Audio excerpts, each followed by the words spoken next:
ভৌমিক। আচ্ছা, আপনার বয়স কত? 45। আচ্ছা, আপনার সমস্যাটা কি হয়েছিল? পিরিয়ডের 9 দিন থেকে 21 দিন পর্যন্ত ব্লিডিং ছিল।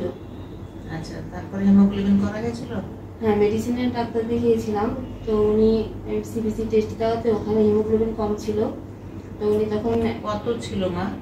6 ছিল। হ্যাঁ। আচ্ছা, তারপর কি এই 6 নিয়ে তোমার কোনো রক্ত দেওয়া হয়েছিল শরীরে? হ্যাঁ, 3 ব্যাগ ব্লাড দিতে হয়েছিল। আচ্ছা, তারপর কত হয়েছিল? তারপর 12তে আসছে। আচ্ছা আচ্ছা, তারপর তুমি তোমার উপদেশ কি হলো? না, তো আমার মেডিসিনের ডাক্তার গাইনোকোলজিস্ট দেখাতে বললো। তো আমি ম্যাডামের কাছে আপনার কাছে আসলাম। তারপর বললো যে আলট্রা করানোর জন্য। আলট্রাসোনোগ্রাফিতে তখন জরায়ুতে টিউমার ধরা পড়লো।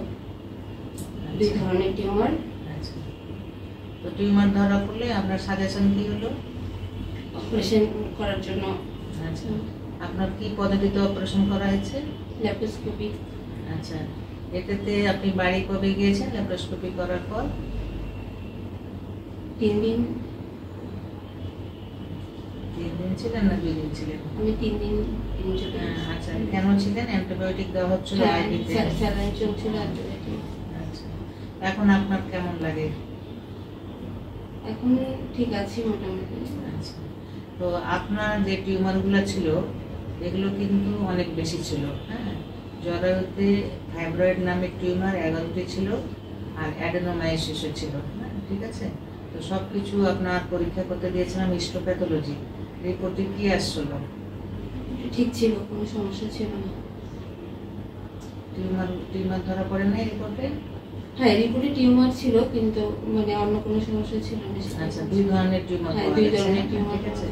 আচ্ছা, সুধী মণ্ডলী, আজকে যিনি আমার সাথে কথা বলছেন উনি কিন্তু 2 বাচ্চার মা। ওনার হঠাৎ করে রক্ত শূন্যতা দেখা দিলে আমার কাছে মেডিসিন বিশেষজ্ঞ পাঠান, এবং ওনার আলট্রাসোনোগ্রাম দেখা গেল যে অনেকগুলো টিউমার রয়েছে। ওনাদের পরামর্শ দিলাম, যেহেতু রক্ত কমে যাচ্ছে এবং অনেক টিউমার রয়েছে, অপারেশন করাই ভালো। তারা ল্যাপ্রোস্কোপিক পদ্ধতি বেছে নিলেন। আমি ল্যাপ্রোস্কোপি করে দেখলাম যে তার জরায়ুতে অনেকগুলো টিউমার। পরে জরায়ু রিমুভ করার পর উনি দেখলাম 11টি ফাইব্রয়েড এবং খুব বেশি অ্যাডেনোমায়োসিস। এখন উনি সুস্থ আছেন আল্লাহর রহমতে। এখন উনি অপারেশনের পরে চেক আপ আসছেন। আসসালামু আলাইকুম।